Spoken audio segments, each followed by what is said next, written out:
ایک مرتبہ ایک آدمی نے آپ صلی اللہ علیہ وسلم کی دعوت کی اور آپ صلی اللہ علیہ وسلم کے ساتھ 4 صحابہ کی دعوت کی، یعنی کل 5 آدمیوں کی دعوت۔ آپ صلی اللہ علیہ وسلم جب تشریف لے جانے لگے، ایک آدمی وہاں بیٹھا تھا، وہ بھی آپ کے ساتھ چل پڑا۔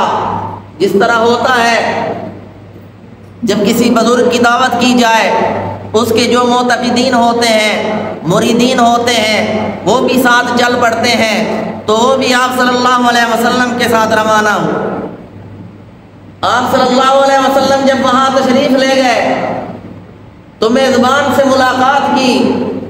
آپ نے فرمایا یہ ہمارے ساتھ آیا ہے، آپ نے 5 آدمیوں کی دعوت کی تھی، یہ 6واں آدمی ہے، اب اگر آپ کی طرف سے اجازت ہے تو اس کو آنے دیتے ہیں، ورنہ یہ واپس چلا جائے۔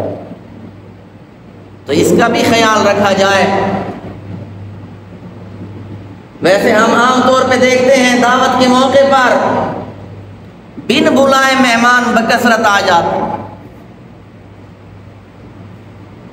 آپ صلی اللہ علیہ وسلم کا فرمان ہے کہ جو بغیر بلائے کسی کی دعوت میں چلا گیا تو وہ چور بن کے داخل ہوا اور ڈاکو بن کے نکلا۔